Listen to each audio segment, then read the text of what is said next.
Masih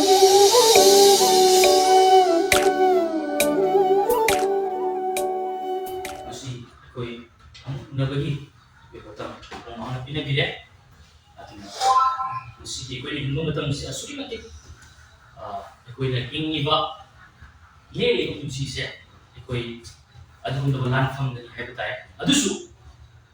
lan ma mo wena Amen. aduna shori wahai se asuri mati koi kham tu tai masih kham do matam da koi kunsida mangata koi fokato ba so idna wai aduna ꯑꯩꯈꯣꯏꯗ ꯇꯧꯅꯤꯡꯗꯕ ꯊꯧꯗꯣꯛ ꯃꯌꯥꯝꯁꯤꯡ ꯃꯤ ꯑꯇꯩꯗ ꯊꯣꯛꯄ ꯇꯥꯔꯒꯁꯨ ꯃꯁꯤ ꯑꯩꯈꯣꯏꯗ ꯊꯣꯛꯇꯅꯕꯒꯤꯗꯃꯛꯇꯗꯤ ꯃꯁꯤ ꯑꯩꯈꯣꯏꯅ ꯃꯁꯤ ꯂꯥꯏ ꯐꯠꯇꯕꯅ ꯄꯤꯕ ꯑꯗꯨꯒꯨꯝꯂꯕ ꯋꯥꯈꯜꯁꯤꯡ ꯁꯤ ꯑꯩꯈꯣꯏꯅ ꯇꯣꯉꯥꯟꯅ ꯑꯩꯈꯣꯏꯗꯒꯤ ꯂꯩꯍꯟꯕ ꯃꯇꯝꯗ ꯂꯩꯍꯟꯕꯁꯤ ꯌꯥꯝꯅ ꯃꯊꯧ ꯇꯥꯏ ꯑꯗꯨꯅ ꯃꯗꯨꯒꯨꯝꯂꯕ ꯂꯥꯏ ꯐꯠꯇꯕꯒꯤ ꯋꯥꯈꯜꯁꯤꯡꯁꯤ ꯈꯪꯉꯒ ꯑꯩꯈꯣꯏꯅ ꯇꯣꯉꯥꯟꯅ ꯂꯩꯍꯟꯕ ꯃꯇꯝꯗ ꯑꯩꯈꯣꯏꯒꯤ ꯃꯥꯏ ꯄꯥꯛꯄ ꯑꯣꯏꯍꯟꯈ꯭ꯔꯕ ꯈ꯭ꯔꯤꯁꯅ ꯃꯥꯏ ꯄꯥꯛꯄ ꯑꯣꯏꯍꯟꯈ꯭ꯔꯕ ꯑꯩꯈꯣꯏꯒꯤ ꯄꯨꯟꯁꯤꯁꯦ ꯃꯁꯤ ꯀꯔꯤ ꯍꯥꯏꯅꯤ ꯑꯩꯈꯣꯏꯒꯤ ꯄꯨꯟꯁꯤꯗ ꯎꯕ ꯍꯧꯔꯛꯀꯅꯤ ꯍꯥꯏꯇꯥꯔꯦ ꯑꯃꯦꯟ ꯑꯗꯨꯅ ꯃꯁꯤ ꯑꯗꯨꯒꯨꯝꯂꯕ ꯂꯥꯏ ꯐꯠꯇꯕꯒꯤ ꯈꯨꯠꯂꯥꯏ ꯊꯕꯛ ꯃꯌꯥꯝꯁꯤꯡꯁꯦ ꯑꯩꯈꯣꯏꯒꯤ ꯄꯨꯟꯁꯤꯗ ꯃꯁꯤ ꯑꯩꯈꯣꯏꯅ ꯇꯣꯉꯥꯟꯅ ꯊꯝꯕ ꯍꯥꯏꯕꯁꯦ ꯃꯁꯤ ꯑꯩꯈꯣꯏꯅ ꯐꯖꯅ ꯈꯪꯗꯣꯛꯑꯒ ꯇꯣꯉꯥꯟꯅ ꯃꯁꯤꯗꯤ ꯏꯁꯣꯔꯗꯒꯤ ꯅꯠꯇꯦ ꯍꯥꯏꯕꯁꯦ ꯑꯩꯈꯣꯏꯅ ꯈꯪꯕ ꯉꯝꯅꯅꯕꯒꯤꯗꯃꯛꯇ ꯑꯗꯨꯒꯨꯝꯂꯕ ꯁꯣ ꯆꯥꯛꯄꯤ ꯑꯗꯨꯗꯤ ꯃꯁꯤ ꯑꯩꯈꯣꯏꯅ ꯀꯩ ꯃꯇꯝꯗ ꯏꯁꯣꯔꯒꯤ ꯋꯥꯍꯩ ꯑꯁꯤꯗꯒꯤ ꯂꯥꯛꯀꯗꯧꯕꯅꯤ ꯑꯃꯦꯟ ꯏꯁꯣꯔꯒꯤ ꯋꯥꯍꯩ ꯑꯁꯤꯒꯤ ꯃꯄꯥꯟꯅ ꯉꯁꯤ ꯄꯨꯝꯅꯃꯛꯁꯦ ꯉꯁꯤ ꯑꯩꯈꯣꯏꯅ ꯈꯪꯉꯒ ꯑꯩꯈꯣꯏꯅ ꯂꯩꯕ ꯂꯦꯞꯄ ꯉꯝꯗꯣꯔꯤꯕ ꯍꯥꯏꯕꯁꯤ ꯑꯗꯨꯅ ꯑꯩꯈꯣꯏꯒꯤ ꯋꯥꯈꯜ ꯄꯨꯛꯅꯤꯡꯗ ꯉꯁꯤ ꯂꯥꯏ ꯐꯠꯇꯕꯅ ꯉꯁꯤ ꯑꯔꯥꯟꯕ ꯑꯗꯩ ꯈꯜꯂꯣꯏꯗꯕ ꯋꯥꯈꯜ ꯃꯌꯥꯝ ꯑꯃ ꯄꯤꯁꯤꯜꯂꯛꯄ ꯃꯇꯝꯗ ꯉꯁꯤ ꯑꯩꯈꯣꯏꯒꯤ ꯁꯔꯨꯛꯁꯦ ꯃꯁꯤꯒꯤ ꯁꯦꯡꯂꯤꯕ ꯋꯥꯈꯜꯁꯤꯡ ꯑꯁꯦ ꯑꯩꯈꯣꯏꯒꯤ ꯅꯠꯇꯦ ꯍꯥꯏꯕꯁꯦ ꯑꯩꯈꯣꯏꯅ ꯈꯪꯕ ꯆꯪꯉꯦ ꯃꯤꯁꯅꯥꯎꯁꯦ ꯑꯗꯨꯅ ꯑꯩꯈꯣꯏꯒꯤ ꯊꯃꯣꯏꯗ ꯊꯥꯖꯕ ꯂꯣꯏꯅ ꯃꯁꯤ ꯑꯩꯒꯤ ꯅꯠꯇꯦ ꯍꯥꯏꯕꯁꯦ ꯃꯁꯤꯗ ꯆꯝꯁꯨꯡ ꯂꯦꯞꯄ ꯑꯃ ꯆꯪꯉꯤ ꯊꯥꯖꯕ ꯂꯣꯏꯅ ꯍꯩ ꯃꯁꯤꯗꯤ ꯑꯩ ꯅꯠꯇꯦ ꯃꯁꯤꯗꯤ ꯑꯩꯒꯤ ꯑꯣꯏꯕ ꯅꯠꯇꯦ ꯍꯥꯏꯕꯗꯣ ꯃꯁꯤ ꯑꯩꯈꯣꯏ ꯌꯥꯝ ꯁꯤꯔꯤꯌꯁ ꯑꯣꯏꯅ ꯍꯥꯏꯇꯥꯔꯦ ꯑꯩꯈꯣꯏꯅ ꯏꯂꯥꯏ ꯂꯥꯏꯅ ꯈꯪꯗꯣꯛꯄꯒꯤ ꯃꯍꯨꯠꯇ ꯑꯗꯨꯅ ꯑꯩꯈꯣꯏꯁꯤ ꯉꯁꯤ ꯏꯁꯣꯔꯒꯤ ꯑꯣꯏꯕ ꯑꯗꯨꯒꯨꯝꯂꯕ ꯙꯔꯃ ꯆꯦꯟꯕ ꯃꯤꯁꯛꯅꯤ ꯍꯥꯏꯁꯦ ꯑꯩꯈꯣꯏꯅ ꯈꯪꯉꯒ ꯑꯁꯤꯒꯨꯝꯂꯕ ꯃꯌꯥꯝꯁꯤꯡ ꯅꯦꯒꯦꯇꯤꯚ ꯈꯜꯂꯣꯏꯗꯕ ꯋꯥꯈꯜ ꯂꯥꯛꯄ ꯃꯇꯝꯗ ꯃꯗꯨꯕꯨ ꯏꯒꯅꯣꯔ ꯇꯧꯕ ꯍꯥꯏꯇꯥꯔꯦ ꯃꯗꯨꯕꯨ ꯊꯧꯁꯥ ꯋꯥꯁꯥꯗꯕꯁꯦ ꯑꯩꯈꯣꯏ ꯆꯪꯉꯤ ꯏꯆꯤꯟꯅꯥꯎꯁꯤꯡ ꯑꯗꯨꯅ ꯑꯩꯈꯣꯏ ꯂꯥꯏ ꯐꯠꯇꯕꯅ ꯄꯤꯔꯤꯕ ꯋꯥꯈꯜ ꯐꯠꯇꯕ ꯃꯌꯥꯝꯁꯤꯡꯁꯦ ꯀꯔꯤꯁꯨ ꯅꯠꯇꯕ ꯑꯃꯒꯨꯝꯅ ꯑꯩꯈꯣꯏꯅ ꯈꯜꯂꯨꯁꯤ ꯃꯃꯜ ꯂꯩꯅ ꯈꯟꯁꯤ ꯃꯁꯤ ꯑꯩꯒꯤ ꯅꯠꯇꯦ ꯍꯥꯏꯕꯁꯦ ꯌꯥꯝꯅ ꯂꯨꯅ ꯃꯃꯜ ꯂꯩꯅ ꯑꯩꯈꯣꯏꯅ ꯈꯜꯂꯒ ꯃꯁꯤꯗꯤ ꯑꯩꯉꯣꯟꯗ ꯂꯩꯐꯝ ꯊꯣꯛꯇꯦ ꯃꯁꯤ ꯑꯩꯒꯤ ꯅꯠꯇꯦ ꯍꯥꯏꯕꯁꯦ ꯑꯩꯈꯣꯏꯅ ꯂꯨꯝꯅ ꯂꯧꯁꯤ ꯍꯥꯏꯕꯁꯤꯅꯤ ꯑꯩꯈꯣꯏ ꯖꯦꯝꯁ ꯆꯦꯞꯇꯔ 4ꯒꯤ ꯚꯔꯁ 7ꯗ ꯑꯩꯈꯣꯏꯅ ꯈꯪꯉꯤ ꯑꯩꯈꯣꯏ ꯗꯤꯌꯥꯕꯣꯜꯕꯨ ꯊꯤꯡꯉꯨ ꯍꯥꯏꯅ ꯋꯥꯈꯜ ꯆꯠꯄ ꯑꯣꯅ ꯍꯥꯏꯕꯗꯨ ꯃꯁꯤꯗ ꯖꯦꯝꯁꯇ ꯍꯥꯏꯕꯁꯦ ꯋꯥꯈꯜ ꯆꯠꯄ ꯑꯣ ꯅꯠꯇꯦ ꯑꯩꯈꯣꯏꯒꯤ ꯖꯦꯝꯁ ꯆꯦꯞꯇꯔ 4ꯒꯤ ꯚꯔꯁ 7ꯗ ꯍꯥꯏꯕꯁꯤ ꯀꯩ ꯃꯇꯝꯗ ꯗꯤꯌꯥꯕꯣꯜꯕꯨ ꯊꯤꯡꯉꯨ ꯑꯗꯨꯒ ꯅꯪꯉꯣꯟꯗꯒꯤ ꯃꯍꯥꯛ ꯆꯦꯟꯈꯤꯒꯅꯤ ꯍꯥꯏꯕꯁꯤꯅꯤ ꯑꯗꯨꯅ ꯑꯩꯈꯣꯏꯅ ꯉꯁꯤ ꯑꯩꯈꯣꯏꯒꯤ ꯄꯨꯟꯁꯤꯗ ꯑꯩꯈꯣꯏꯒꯤ ꯋꯥꯈꯜꯗ ꯃꯁꯤꯗ ꯀꯃꯥꯏꯅ ꯂꯥꯏ ꯐꯠꯇꯕꯒꯤ ꯊꯕꯛꯁꯤꯡꯁꯦ ꯀꯃꯥꯏꯅ ꯑꯩꯈꯣꯏꯅ ꯊꯤꯡꯖꯤꯟꯒꯅꯤ ꯍꯥꯏꯕꯁꯤ ꯃꯁꯤ ꯌꯥꯝꯅ ꯁꯤꯝꯄꯜ ꯑꯣꯏꯕ ꯑꯃꯅꯤ ꯑꯗꯨꯅ ꯀꯔꯤꯅꯣ ꯍꯥꯏꯕ ꯃꯇꯝꯗ ꯉꯁꯤ ꯑꯗꯨꯒꯨꯝꯂꯕ ꯂꯥꯏ ꯐꯠꯇꯕꯒꯤ ꯋꯥꯈꯜꯁꯤꯡꯗꯨ ꯑꯩꯈꯣꯏꯗ ꯂꯥꯛꯄ ꯃꯇꯝꯗ ꯉꯁꯤ ꯑꯩꯈꯣꯏꯅ ꯑꯩꯈꯣꯏꯅ ꯊꯧꯁꯥꯗꯕ ꯍꯥꯏꯕꯗꯤ ꯏꯒꯅꯣꯔ ꯇꯧꯕꯁꯦ ꯃꯁꯤꯅꯦꯕ ꯂꯥꯏ ꯐꯠꯇꯕꯒꯤ ꯊꯕꯛꯁꯤꯡꯁꯦ ꯊꯤꯡꯖꯤꯟꯕ ꯍꯥꯏꯕꯁꯦ ꯃꯥꯒꯤ ꯋꯥꯈꯜꯂꯣꯟ ꯃꯌꯥꯝ ꯑꯃ ꯐꯠꯇꯕ ꯄꯤꯔꯛꯄ ꯃꯇꯝꯗ ꯑꯩꯈꯣꯏꯅ ꯊꯧꯁꯥꯗꯕ ꯑꯗꯨ ꯌꯥꯝꯅ ꯃꯊꯧ ꯇꯥꯏ ꯍꯥꯏꯕꯁꯦ ꯑꯗꯨꯅ ꯃꯁꯤꯒꯤ ꯄꯣꯠꯁꯦ ꯏꯆꯤꯟꯅꯥꯎꯁꯤꯡ ꯑꯩꯈꯣꯏ ꯅꯨꯄꯤꯁꯤꯡꯗꯤ ꯈꯪꯒꯅꯦꯕꯀꯣ ꯍꯥꯏꯗꯤ ꯃꯈꯣꯏꯗ ꯍꯥꯏꯕꯗꯤ ꯁꯤꯒꯨꯝꯕ ꯊꯕꯛ ꯃꯌꯥꯝꯁꯤꯡꯁꯦ ꯂꯥꯛꯄ ꯃꯇꯝꯗ ꯂꯥꯏ ꯐꯠꯇꯕꯒꯤ ꯊꯕꯛꯁꯦ ꯂꯥꯛꯄ ꯃꯇꯝꯗ ꯍꯥꯏꯕꯗꯤ ꯊꯤꯡꯖꯤꯟꯕꯒꯤ ꯑꯗꯨꯒꯨꯝꯂꯕ ꯏꯒꯅꯣꯔ ꯇꯧꯕꯒꯤ ꯊꯕꯛꯁꯦ ꯅꯨꯄꯤꯁꯤꯡꯅ ꯍꯦꯟꯅ ꯈꯪꯉꯦ ꯍꯥꯏꯇꯥꯔꯦ ꯑꯦꯛꯖꯥꯝꯄꯜ ꯑꯣꯏꯅ ꯀꯩ ꯍꯥꯏꯕ ꯃꯇꯝꯗ ꯑꯩꯈꯣꯏ ꯂꯝꯕꯤ ꯑꯃꯗ ꯍꯥꯏꯗꯤ ꯅꯨꯄꯤ ꯃꯁꯛ ꯃꯇꯧ ꯐꯖꯕ ꯑꯃ ꯆꯠꯂꯦꯅ ꯂꯧꯔꯁꯤꯕ ꯆꯠꯄ ꯃꯇꯝꯁꯤꯗ ꯍꯥꯏꯗꯤ ꯅꯨꯄꯥꯁꯤꯡꯁꯤꯅ ꯑꯩꯉꯣꯟꯗ ꯇꯣꯉꯥꯟ ꯇꯣꯉꯥꯟꯕ ꯂꯛꯅꯕ ꯍꯧꯖꯤꯟꯕ ꯈꯣꯠꯆꯤꯟꯕ ꯃꯌꯥꯝ ꯑꯃ ꯑꯩꯈꯣꯏ ꯇꯧꯔꯛꯄ ꯃꯇꯝꯗ ꯍꯥꯏꯗꯤ ꯅꯨꯄꯤꯗꯨꯅ ꯃꯣꯏꯁꯤꯡꯗꯨ ꯀꯃꯥꯏꯅ ꯊꯤꯡꯖꯤꯟꯒꯅꯤ ꯍꯥꯏꯔꯤꯕꯁꯨ ꯌꯥꯝꯅ ꯍꯦꯟꯒꯠꯂꯛꯀꯅꯦꯕꯀꯣ ꯅꯨꯄꯤꯗꯨꯅ ꯊꯧꯁꯥꯗꯕ ꯇꯥꯕꯅꯦꯕ ꯏꯒꯅꯣꯔ ꯇꯧꯔꯒ ꯆꯠꯈꯤ ꯇꯥꯕꯅꯦꯕꯀꯣ ꯑꯃꯦꯟ ꯑꯗꯨꯒꯨꯝꯅ ꯉꯁꯤ ꯏꯆꯤꯟꯅꯥꯎꯁꯤꯡ ꯑꯩꯈꯣꯏ ꯁꯩꯇꯥꯟꯒꯤ ꯑꯗꯨꯒꯨꯝꯂꯕ ꯑꯩꯈꯣꯏꯗ ꯃꯌꯥꯝ ꯑꯃ ꯑꯩꯈꯣꯏꯗ ꯄꯤꯔꯛꯄ ꯃꯇꯝꯗ ꯑꯩꯈꯣꯏꯅ ꯃꯇꯝ ꯆꯨꯕꯗ ꯈꯪꯒꯗꯕꯁꯦ ꯀꯩ ꯃꯇꯝꯗ ꯑꯩꯈꯣꯏꯅ ꯊꯧꯁꯥꯗꯕ ꯃꯥꯒꯤ ꯑꯦꯅꯤ ꯋꯥꯈꯜꯂꯣꯟ ꯑꯩꯈꯣꯏꯅ ꯄꯤꯔꯛꯄ ꯃꯇꯝꯗ ꯑꯩꯈꯣꯏꯅ ꯑꯩꯈꯣꯏ ꯏꯒꯅꯣꯔ ꯇꯧꯕꯁꯦ ꯌꯥꯝ ꯃꯊꯧ ꯇꯥꯏ ꯑꯗꯨꯅ ꯑꯩꯈꯣꯏ ꯀꯔꯤ ꯇꯧꯕꯒꯤ ꯃꯊꯧ ꯇꯥꯒꯦ ꯖꯁ ꯂꯥꯏ ꯐꯠꯇꯕꯅ ꯑꯩꯈꯣꯏꯗ ꯇꯣꯉꯥꯟ ꯇꯣꯉꯥꯟꯕ ꯋꯥꯈꯜꯂꯣꯟ ꯃꯌꯥꯝꯁꯤꯡ ꯑꯩꯈꯣꯏ ꯁꯖꯦꯁꯟꯒ ꯃꯌꯥꯝ ꯄꯤꯔꯛꯄ ꯌꯥꯏ ꯑꯗꯨꯒꯤ ꯃꯇꯝꯗ ꯑꯩꯈꯣꯏꯅ ꯈꯪꯒꯗꯕꯗꯤ ꯑꯩꯈꯣꯏꯅ ꯃꯥꯕꯨ ꯏꯒꯅꯣꯔ ꯇꯧꯕꯁꯤꯅꯦꯕꯀꯣ ꯑꯃꯦꯟ ꯑꯗꯨꯅ ꯃꯥꯒꯤ ꯂꯧꯅꯝꯗ ꯑꯩꯈꯣꯏ ꯏꯆꯤꯟꯅꯥꯎꯁꯤꯡ ꯂꯧꯅꯝꯗ ꯑꯩꯈꯣꯏ ꯂꯩꯍꯜꯂꯣꯏꯁꯤ ꯋꯥꯈꯜ ꯄꯣꯛꯑꯅ ꯑꯩꯈꯣꯏꯅ 2 Corinthians 11:3ꯗ ꯍꯥꯏꯕꯗꯣ ꯑꯩꯈꯣꯏꯅ ꯌꯦꯡꯃꯤꯟꯅꯁꯤ ꯁꯨꯃꯥꯏꯅ ꯍꯥꯏ ꯂꯤꯟ ꯑꯗꯨꯅ ꯑꯋꯥꯕꯨ ꯃꯥꯒꯤ ꯃꯔꯩ ꯃꯔꯥꯅ ꯂꯧꯅꯝ ꯇꯧꯈꯤꯕ ꯑꯗꯨꯝꯅ ꯈ꯭ꯔꯤꯁꯇꯗ ꯂꯩꯕ ꯅꯈꯣꯏꯒꯤ ꯄꯨꯛꯆꯦꯟ ꯁꯦꯡꯕ ꯋꯥꯈꯜ ꯑꯗꯨ ꯃꯥꯡꯍꯟꯕ ꯌꯥꯏ ꯍꯥꯏꯅ ꯑꯩꯅ ꯀꯤ ꯑꯃꯦꯟ ꯑꯗꯨ ꯍꯧꯖꯤꯛꯀꯤ ꯍꯥꯏꯔꯤꯕ ꯁ꯭ꯀ꯭ꯔꯤꯞꯆꯔꯗꯨꯗ ꯑꯩꯈꯣꯏ ꯎꯕ ꯐꯪꯉꯤ ꯁꯤꯒꯤꯁꯤꯗ ꯂꯤꯟ ꯑꯗꯨꯅ ꯍꯋꯥꯕꯨ ꯀꯔꯝꯍꯥꯏꯅ ꯂꯧꯅꯝ ꯇꯧꯈꯤ ꯍꯥꯏꯕꯁꯤꯅꯦꯕꯀꯣ ꯑꯗꯨꯅ ꯉꯁꯤ ꯑꯩꯈꯣꯏꯅ ꯃꯁꯤꯒꯤ ꯁ꯭ꯀ꯭ꯔꯤꯞꯆꯔꯁꯤꯗꯒꯤ ꯑꯩꯈꯣꯏꯅ ꯈꯪꯃꯤꯟꯅꯕ ꯌꯥꯕꯗꯨꯗꯤ ꯀꯩꯅꯣ ꯍꯥꯏ ꯃꯇꯝꯗ ꯉꯁꯤ ꯍꯥꯏꯔꯤꯕ ꯑꯐꯕ ꯋꯥꯄꯥꯎ ꯑꯁꯦ ꯌꯥꯝꯅ ꯁꯤꯝꯄꯜꯁꯨ ꯑꯣꯏ ꯑꯗꯨꯕꯨ ꯍꯥꯏꯔꯤꯕ ꯑꯐꯕ ꯋꯥꯄꯥꯎ ꯑꯁꯤꯗꯤ ꯑꯩꯈꯣꯏꯅ ꯈꯪꯃꯤꯟꯅꯕ ꯌꯥꯕꯗꯨꯗꯤ ꯀꯩꯅꯣ ꯃꯇꯝꯗ ꯑꯐꯕ ꯋꯥꯄꯥꯎ ꯍꯥꯏꯕꯁꯦ ꯄꯨꯝꯅꯃꯛꯁꯦ ꯖꯤꯁꯨ ꯈ꯭ꯔꯤꯁꯇꯗꯒꯤꯅꯦꯕ ꯄꯨꯝꯅꯃꯛꯁꯦ ꯃꯥꯒꯤꯅꯦ ꯍꯥꯏꯕ ꯇꯥꯏꯌꯦꯕ ꯑꯃꯦꯟ ꯑꯗꯨꯅ ꯅꯪ ꯑꯩꯒꯤ ꯑꯣꯏꯕ ꯁꯔꯨꯛ ꯑꯃ ꯐꯥꯎꯕ ꯌꯥꯎꯗꯦ ꯍꯥꯏꯕꯁꯤꯅꯤ ꯑꯗꯨꯅ ꯉꯁꯤ ꯈ꯭ꯔꯤꯁꯇꯁꯦ ꯉꯁꯤ ꯑꯩꯈꯣꯏꯒꯤ ꯑꯗꯨꯒꯨꯝꯂꯕ ꯉꯁꯤ ꯙꯔꯃ ꯆꯦꯟꯕ ꯈ꯭ꯔꯤꯁꯇꯁꯦ ꯑꯩꯈꯣꯏꯒꯤ ꯙꯔꯃ ꯆꯦꯟꯕ ꯑꯣꯏꯔꯕꯅꯤ ꯑꯗꯨ ꯈ꯭ꯔꯤꯁꯇꯁꯦ ꯉꯁꯤ ꯑꯩꯈꯣꯏꯒꯤ ꯍꯥꯏꯕ ꯏꯟꯕ ꯑꯗꯨꯒꯨꯝꯂꯕ ꯃꯤꯁꯛ ꯑꯗꯣ ꯉꯁꯤ ꯑꯩꯈꯣꯏ ꯑꯣꯏꯗꯅ ꯂꯩꯔꯤꯕꯅꯦꯕ ꯈ꯭ꯔꯤꯁꯇꯁꯦ ꯑꯩꯈꯣꯏꯒꯤ ꯍꯥꯏꯕ ꯏꯟꯕꯅꯤ ꯈ꯭ꯔꯤꯁꯇꯁꯦ ꯑꯩꯈꯣꯏ ꯉꯁꯤ ꯙꯔꯃ ꯆꯦꯟꯕꯗꯨꯅꯤ ꯍꯥꯏꯕꯁꯤꯅꯤ ꯑꯃꯦꯟ ꯑꯗꯨꯅ ngasi ekoi point ahum ngasi ekoi yengminagani aduna ahanba point da ngasi yisuna cross ta haibe in kibaduna adubu ekoi na khangba matamda ekoi da mai pa ko punsi se oirei haibe suni bako amen aduna akoi adugum laba ekoi na ngasi tayung ba na sida ngasi ekoi gi songna ba je kai matamda hakchang gi oiba mong da akoina ngasi sokna ga daw natte habisni aduna aikoi gi khulai asidi akoina matam chupda ningsing ga dawdi ishor gi wahi sini habisni bako amen aduna yengna bagi lanban thugai na ba adugo matik lei aikoi gi adugo ba ishor gi wahi asida aduna aranba pokta amadi tongan ba lana thajal lakada ba aikoi da adugo lo mayam mai ko de pirak matam da हाइब ईश्वरी वहाई दे को लेब मतम दे मधु सिंह तो माइथी हनब ngam हाइब सिंह आमेन अदुना अदुगम लबा वे लंदन सिंह अदु फावबा माहन ताहन गदोरी बसे नसी अखोई गी वाखना नसी बरोइना क्रिस्टन क्रॉस ता हाइब इन खिबा असी बो अखोइना सेंगना खंगबा मतम दगी नि हाइब सिंह बको आमेन अदुना अखोई 2 Corinthians chapter 10 ni verse 5 ता कय हाय मतम दा अदुगा वाखल खुदिंबु क्रिस्टना हाइबा इलनबा फादोकुमना पुरकले हाइबसिनी यो अखोइगी मिफम अखोइगी वाखन से नसी क्रिस्टना हाइबा इनखिबा दुदा अखोइना थम्बा मतमदा नसी अखोइदा नसी अदुगुम लबा यिगनबगी लानबन यिगनबना कोइसिलिबा अदुगुम लबा अखोइदा पिरेइबा मदुगुम लबा एटे खुदिमसे नसी लाइना मराई सैतान मंगमने हाइबसि क्रिस्टना नन एगी महुत्ता हाइबे इन क्रे हाइबसे कोइना खंगम मतमदा आमेन अदुगुम लबा लोना कयेना हाइबि मतमदा नसी एखोइना तौबा हाइबदि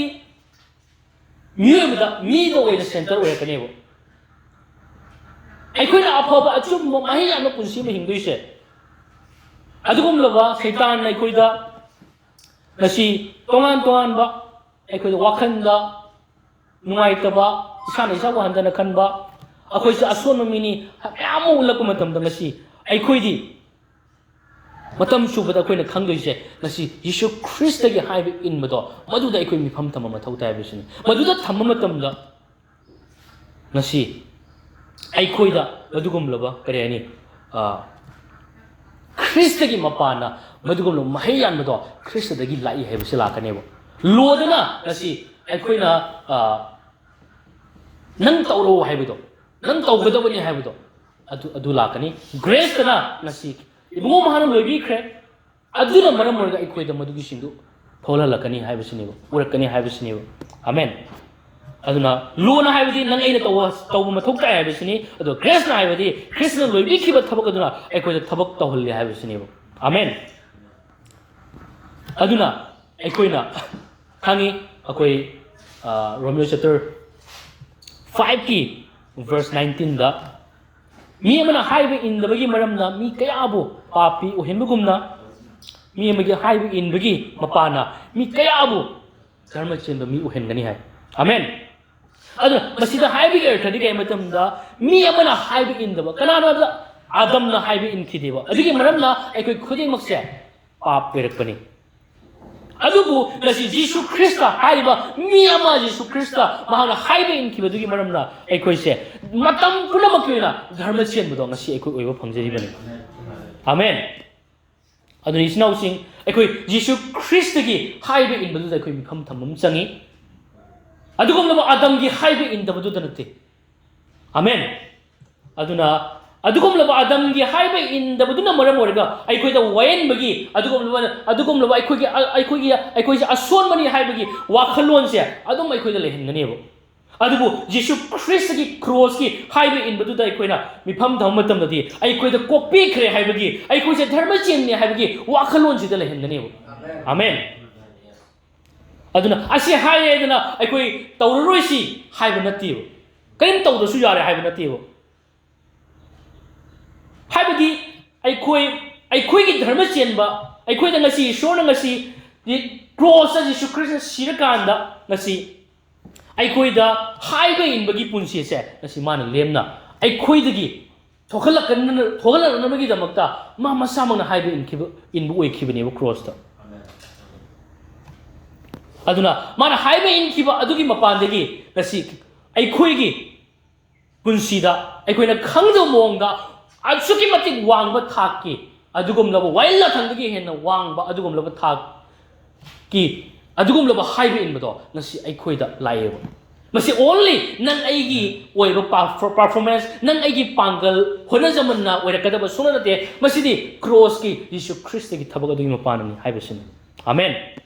ꯑꯗꯨꯅ ꯑꯔꯤꯕ ꯋꯥꯌꯦꯜꯅꯕꯒꯤ ꯑꯗꯨꯒꯨꯝꯂꯕ ꯋꯥꯌꯦꯜꯂꯥꯊꯪꯒꯤ ꯃꯈꯥꯗ ꯑꯩꯈꯣꯏꯅ ꯂꯩꯕ ꯃꯇꯝꯗ ꯃꯗꯨꯗ ꯂꯩꯔꯤꯉꯩ ꯑꯩꯈꯣꯏ ꯏꯁꯣꯔꯒꯤ ꯕꯣꯔ ꯃꯌꯥꯝꯁꯤꯡꯁꯦ ꯅꯪꯅ ꯍꯥꯟꯅꯁꯤ ꯃꯊꯧ ꯇꯥꯅꯤ ꯅꯪꯅ ꯍꯥꯏꯕꯁꯤ ꯂꯥꯛꯀꯅꯦꯕ ꯅꯍꯥꯛꯀꯤ ꯍꯥꯏꯕ ꯏꯟꯕꯒꯤ ꯃꯈꯥ ꯄꯣꯜꯂꯤ ꯍꯥꯏꯕꯁꯤ ꯂꯥꯛꯀꯅꯦꯕ ꯑꯗꯨꯕꯨ ꯉꯁꯤ ꯑꯩꯈꯣꯏꯅ ꯑꯅꯧꯕ ꯋꯥꯂꯦꯞꯅꯕ ꯊꯧꯖꯥꯜꯒꯤ ꯃꯈꯥꯗ ꯂꯩꯕ ꯃꯇꯝꯗꯗꯤ ꯏꯁꯣꯔꯅ ꯕꯣꯔ ꯍꯥꯟꯅ ꯑꯩꯈꯣꯏꯒꯤ ꯄꯨꯟꯁꯤꯗ ꯄꯤꯕꯤꯔꯦ ꯃꯔꯝ ꯑꯗꯨꯅ ꯑꯩꯈꯣꯏ ꯍꯥꯏꯕ ꯏꯟꯕꯁꯦ ꯉꯁꯤꯗꯤ ꯃꯍꯩ ꯑꯣꯏꯔꯦ ꯍꯥꯏꯕꯁꯤꯅꯦꯕ ꯑꯃꯦꯟ ꯍꯥꯂꯦꯂꯨꯌꯥ ꯍꯥꯂꯦꯂꯨꯌꯥ ꯑꯗꯨꯅ ꯑꯅꯤꯁꯨꯕ ꯄꯣꯏꯟꯗ ꯉꯁꯤ ꯑꯩꯈꯣꯏꯅ ꯖꯤꯁꯨꯅ ꯍꯥꯏꯕ ꯏꯟꯈꯤꯕꯅ ꯅꯍꯥꯛ ꯉꯁꯤꯗꯤ ꯙꯔꯃ ꯆꯦꯟꯕ ꯑꯣꯏꯔꯦ ꯍꯥꯏꯕꯁꯤꯅꯤ ꯑꯗꯨꯅ ꯍꯥꯏꯔꯤꯕ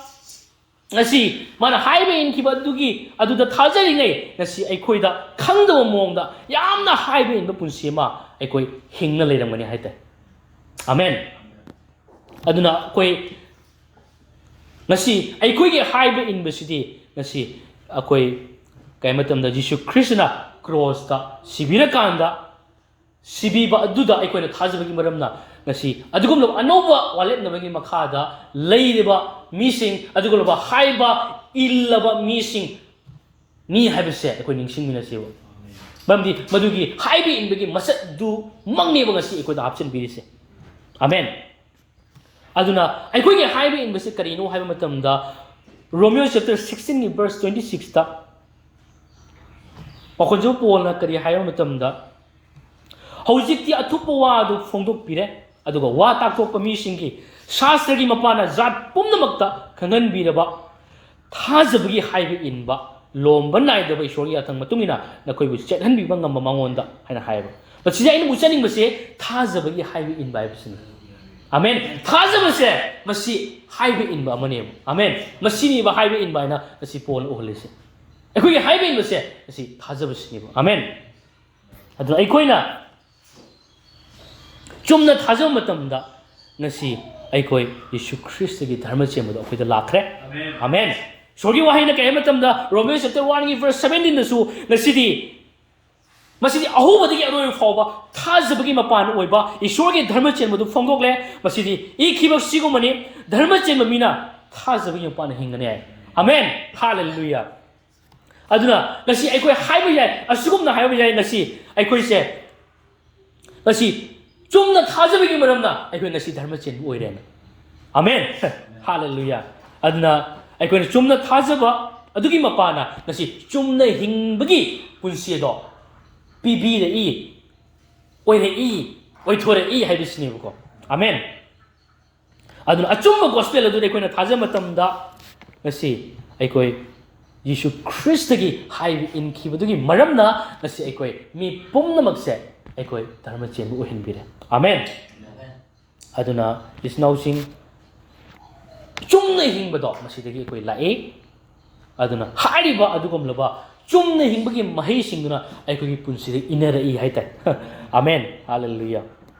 ꯑꯗꯨꯅ ꯏꯆꯤꯟꯅꯥꯎꯁꯤꯡ ꯑꯩꯈꯣꯏ ꯑꯗꯨꯒꯨꯝꯂꯕ ꯑꯔꯤꯕ ꯋꯥꯂꯦꯞꯅꯕ ꯑꯗꯨꯒꯤ ꯃꯈꯥꯗ ꯂꯩꯕ ꯃꯇꯝꯗꯗꯤ ꯂꯣꯒꯤ ꯃꯈꯥꯗ ꯂꯩꯕ ꯃꯇꯝꯗꯗꯤ ꯑꯩꯈꯣꯏꯅ ꯏꯜꯂꯀꯥꯟꯗ ꯕꯣꯔ ꯂꯥꯛꯀꯗꯧꯔꯕꯅꯤ ꯑꯗꯨꯕꯨ ꯅ꯭ꯌꯨ ꯀꯣꯚꯦꯅꯦꯟ ꯑꯁꯤꯗꯗꯤ ꯑꯩꯈꯣꯏꯅ ꯕꯣꯔꯗꯣ ꯍꯥꯟꯅ ꯐꯪꯉꯛꯄ ꯀꯥꯟꯗ ꯑꯗꯨꯒꯨꯝꯂꯕ ꯍꯥꯏꯕ ꯏꯟꯕꯒꯤ ꯃꯍꯩ ꯃꯌꯥꯝꯁꯤꯡꯁꯤꯅ ꯑꯩꯈꯣꯏꯗ 이नꯔꯛꯀꯗꯧꯕꯅꯦꯕ ꯑꯃꯦꯟ ꯑꯗꯨꯒ ꯍꯥꯏꯕ ꯏꯟꯕ ꯍꯥꯏꯕꯁꯦ ꯃꯍꯩꯅꯦꯕ ꯑꯃꯦꯟ ꯑꯗꯨꯅ ꯑꯩꯈꯣꯏ ꯆꯨꯝꯅ ꯍꯦꯟꯅ ꯑꯩꯈꯣꯏꯅ ꯆꯨꯝꯅ ꯊꯥꯖꯔꯤꯉꯩ ꯑꯆꯨꯝꯕ ꯄꯥꯎꯁꯤꯗ ꯑꯆꯨꯝꯕ ꯒꯣꯁꯄꯦꯜꯁꯤꯗ ꯑꯩꯈꯣꯏꯅ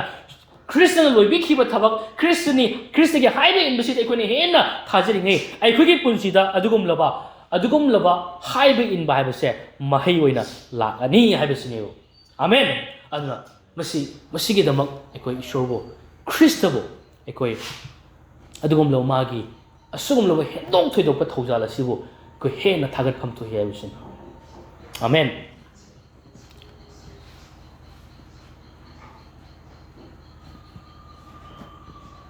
ꯑꯗꯨꯅ ꯑꯩꯈꯣꯏ ꯑꯍꯨꯝꯁꯨꯕ ꯄꯣꯏꯟꯗ ꯑꯃꯨꯛ ꯑꯩꯈꯣꯏ ꯆꯦꯟꯃꯤꯟꯅꯁꯤ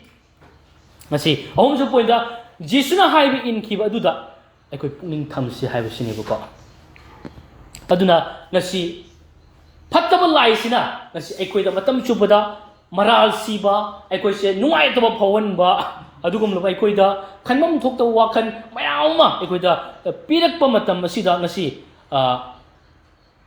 ꯑꯩꯈꯣꯏꯗ ꯑꯗꯨꯅ ꯃꯔꯝ ꯑꯣꯏꯔꯒ ꯑꯩꯈꯣꯏꯗ ꯃꯥꯏꯊꯤꯕ ꯑꯩꯈꯣꯏꯗ ꯇꯧꯐꯝ ꯊꯣꯛꯄꯁꯤꯡ ꯑꯗꯨ ꯇꯧꯕ ꯉꯝꯗꯕ ꯈꯣꯡꯒꯥꯏ ꯑꯃ ꯑꯩꯈꯣꯏ ꯊꯦꯡꯅꯔꯤꯕꯁꯤꯅꯦꯕꯀꯣ ꯑꯃꯦꯟ ꯑꯗꯨꯅ ꯉꯁꯤ ꯑꯩꯈꯣꯏꯅ ꯈꯪꯒꯗꯕꯗꯤ ꯑꯩꯈꯣꯏꯒꯤ ꯋꯥꯈꯜꯗ ꯃꯥꯅ ꯄꯤꯔꯤꯁꯤ ꯀꯌꯥꯒꯤ ꯃꯇꯤꯛ ꯃꯥꯁꯤ ꯁꯤꯡꯉꯤ ꯃꯥꯁꯤ ꯌꯥꯝꯅ ꯑꯦꯛꯁꯄꯥꯔꯠꯅꯣ ꯍꯥꯏꯕ ꯃꯇꯝꯗ ꯑꯩꯈꯣꯏꯅ ꯆꯨꯝꯅ ꯇꯧꯖ ꯇꯥꯔꯒꯁꯨ ꯅꯪ ꯋꯥꯠꯂꯤ ꯍꯥꯏꯔꯛꯀꯅꯦꯕ ꯍꯦ ꯅꯪꯗꯨꯅꯁꯨ ꯌꯥꯈꯤꯔꯣꯏ ꯍꯥꯏꯔꯛꯀꯅꯦꯕ ꯕꯥꯏꯕꯜꯗ ꯄꯥꯔꯁꯨ ꯃꯣꯏꯗꯤ ꯀꯩꯅꯣ ꯄꯥꯕꯅꯤ ꯅꯪ ꯄꯥꯏꯗꯨꯅ ꯌꯥꯔꯣꯏ ꯅꯪ ꯆꯦꯞꯇꯔ ꯑꯃꯈꯛꯇꯨꯅ ꯌꯥꯔꯣꯏ ꯍꯥꯏꯕꯒꯤ ꯉꯁꯥꯏꯒꯤ ꯃꯥꯅ ꯑꯩꯈꯣꯏꯁꯦ ꯃꯇꯝ ꯆꯨꯞꯄꯗ ꯄꯨꯛꯅꯤꯡ ꯋꯥꯈꯜꯁꯦ ꯉꯁꯥꯏꯒꯤ ꯂꯩꯇꯥꯍꯟꯗꯕ ꯑꯗꯨꯗꯤ ꯑꯩꯈꯣꯏꯁꯦ ꯋꯥꯠꯂꯤ ꯍꯥꯏꯕꯒꯤ ꯑꯩꯈꯣꯏꯁꯦ ꯑꯗꯨꯒꯤ ꯃꯑꯣꯡꯗ ꯑꯗꯨꯝ ꯑꯩꯈꯣꯏꯒꯤ ꯑꯁꯣꯟꯕ ꯃꯌꯥꯝꯁꯤꯡꯁꯦ ꯃꯥꯅ ꯄꯨꯊꯣꯛꯑꯒ ꯎꯠꯄꯅꯤ ꯍꯥꯏꯇꯥꯔꯦꯕꯀꯣ ꯑꯃꯦꯟ ꯑꯗꯨꯅ ꯑꯩꯈꯣꯏꯁꯦ ꯑꯁꯣꯟꯕ ꯍꯥꯏꯕ ꯏꯟꯗꯕ ꯑꯃꯅꯦꯁꯦ ꯃꯥꯅ ꯃꯇꯝ ꯆꯨꯞꯄꯗ ꯑꯩꯈꯣꯏꯁꯦ ꯎꯠꯂꯛꯀꯅꯦꯕ ꯑꯃꯦꯟ ꯑꯗꯨꯅ ꯑꯩꯈꯣꯏꯒꯤ ꯄꯨꯛꯅꯤꯡ ꯋꯥꯈꯜꯁꯦ ꯑꯗꯨꯒꯨꯝꯂꯕ ꯅꯪ ꯑꯩꯒꯤ ꯍꯥꯏꯕ ꯏꯟꯕꯗꯨꯗ ꯑꯣꯏꯅ ꯃꯤꯐꯝ ꯊꯝꯍꯜꯂꯛꯀꯅꯦꯕ ꯖꯤꯁꯨꯒꯤ ꯍꯥꯏꯕ ꯏꯟꯕꯗꯣ ꯁꯥꯏꯗꯇ ꯊꯝꯍꯜꯂꯛꯀꯅꯦꯕ ꯑꯃꯦꯟ ꯑꯗꯨꯕꯨ ꯉꯁꯤ ꯑꯩꯈꯣꯏꯅ ꯈꯪꯒꯗꯕꯗꯤ ꯉꯁꯤ ꯍꯥꯏꯔꯤꯕ ꯒꯦꯝ ꯃꯥꯒꯤ ꯊꯕꯛ ꯃꯌꯥꯝꯁꯤꯡꯁꯦ ꯉꯁꯤ ꯑꯗꯨꯒꯨꯝꯕꯁꯤꯡ ꯂꯥꯛꯄ ꯃꯇꯝꯗ ꯉꯁꯤꯗꯤ ꯈ꯭ꯔꯤꯁꯇꯒꯤ ꯍꯥꯏꯕ ꯏꯟꯕꯗꯨꯅ ꯉꯁꯤ ꯑꯩꯈꯣꯏꯁꯦ ꯙꯔꯃ ꯆꯦꯟꯕ ꯑꯣꯏꯗꯨꯅ ꯂꯩꯔꯤꯕꯅꯤ ꯑꯩꯈꯣꯏ ꯃꯄꯨꯡ ꯐꯥꯗꯨꯅ ꯂꯩꯔꯤꯕꯅꯤ ꯍꯥꯏꯕꯁꯦ ꯃꯁꯤꯗ ꯑꯩꯈꯣꯏ ꯃꯁꯤ ꯈꯪꯃꯤꯟꯅꯔꯒ ꯍꯥꯏꯔꯤꯕ ꯃꯥꯒꯤ ꯀꯩꯅꯣꯁꯤꯡꯗꯣ ꯑꯩꯈꯣꯏ ꯏꯒꯅꯣꯔ ꯇꯧꯕ ꯍꯥꯏꯇꯥꯔꯦ ꯊꯧꯁꯥꯗꯕ ꯊꯧꯑꯣꯏꯗꯕ ꯑꯃ ꯆꯪꯉꯦꯕ ꯑꯃꯦꯟ ꯑꯗꯨꯅ ꯏꯆꯤꯟꯅꯥꯎꯁꯤꯡ ꯉꯁꯤ ꯑꯩꯈꯣꯏꯗ ꯃꯥꯅ ꯑꯗꯨꯒꯨꯝꯂꯕ ꯅꯦꯒꯦꯇꯤꯚ ꯃꯌꯥꯝ ꯑꯃ ꯑꯩꯈꯣꯏꯗ ꯄꯤꯔꯛꯄ ꯃꯇꯝꯗ ꯉꯁꯤ ꯑꯩꯈꯣꯏꯁꯦ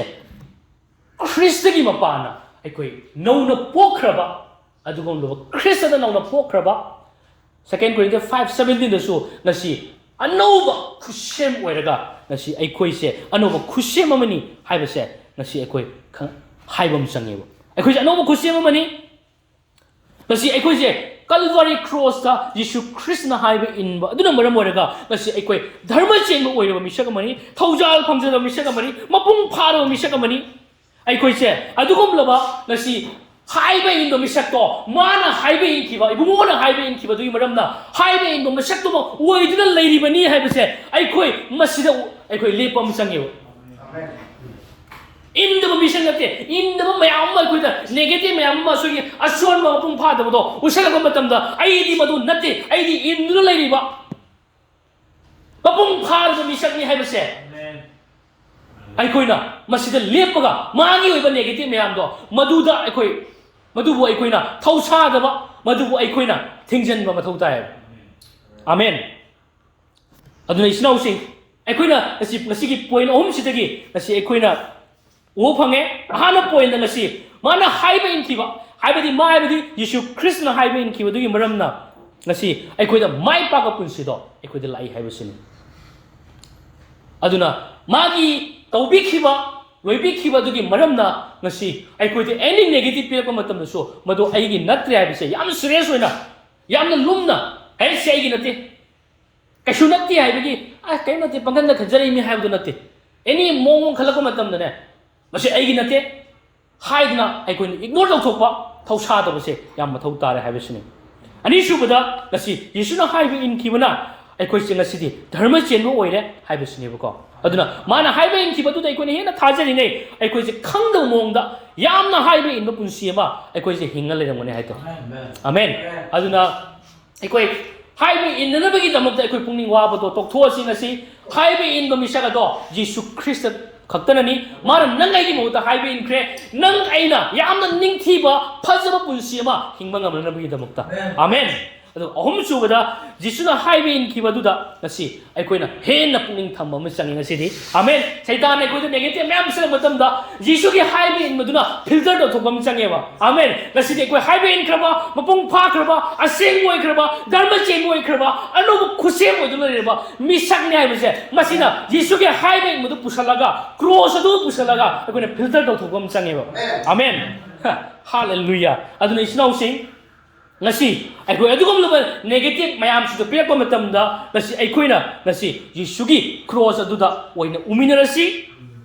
ꯌꯤꯁꯨꯕꯨ ꯑꯣꯏꯅ ꯎꯖꯁꯤ ꯃꯥꯒꯤ ꯊꯕꯛꯇ ꯑꯣꯏꯅ ꯎꯖꯁꯤ ꯃꯔꯝꯗꯤ ꯃꯥꯒꯤ ꯏꯅ ꯉꯁꯤ ꯑꯩꯈꯣꯏꯒꯤ ꯑꯌꯣꯜ ꯑꯔꯥꯜ ꯄꯨꯝꯅꯃꯛꯁꯦ ꯁꯦꯡꯗꯣꯛꯈ꯭ꯔꯕꯅꯤ 이신하우싱 ꯑꯗꯨꯅ ꯑꯩꯈꯣꯏꯒꯤ ꯑꯅꯧꯕ ꯑꯥꯏꯗꯦꯟꯇꯤꯇꯤ ꯑꯁꯦ ꯉꯁꯤ ꯈ꯭ꯔꯤꯁꯇ ꯈꯛꯇꯗꯒꯤ ꯂꯥꯛꯄꯅꯤ ꯅꯪ ꯑꯩꯒꯤ ꯄꯔꯐꯣꯔꯃꯦꯟꯁꯅ ꯁꯨꯡꯅ ꯅꯠꯇꯦ ꯍꯥꯏꯕꯁꯤꯅꯤ ꯑꯃꯦꯟ ꯑꯗꯨꯅ ngasi ꯑꯩꯈꯣꯏꯒꯤ 아이덴티티 ꯑꯗꯣ ngasi ꯈ꯭ꯔꯤꯁꯇꯒꯤ ꯍꯥꯏꯕ ꯏꯟꯕꯁꯤꯅꯤ ꯑꯗꯨꯅ ngasi ꯈ꯭ꯔꯤꯁꯇꯅ ꯑꯣꯏꯕꯒꯨꯝꯅ ngasi ꯑꯩꯈꯣꯏ ꯇꯥꯏꯕꯪꯄꯥꯟꯗ ꯑꯣꯏꯔꯕꯅꯤ ꯑꯃꯦꯟ ꯍꯥꯏꯔꯤꯕ ꯋꯥꯍꯩꯁꯤꯡ ꯑꯁꯤꯗ ꯑꯩꯈꯣꯏ ꯋꯥꯈꯜ ꯇꯧꯔꯒ ꯃꯦꯗꯤꯇꯦꯠ ꯇꯧꯃꯤꯟꯅꯁꯤ ꯍꯥꯏꯕꯁꯤ ꯊꯝꯖꯒꯦ ꯇꯥꯃꯤꯟꯅꯈ꯭ꯔꯕ ꯋꯥꯍꯩꯁꯤꯡ ꯑꯁꯤ ꯑꯩꯈꯣꯏ ꯃꯌꯥꯝꯒꯤꯗꯃꯛ ꯕꯣꯔꯒꯤ ꯃꯁꯛ ꯑꯣꯏꯔꯁꯅꯨ ꯑꯃꯦꯟ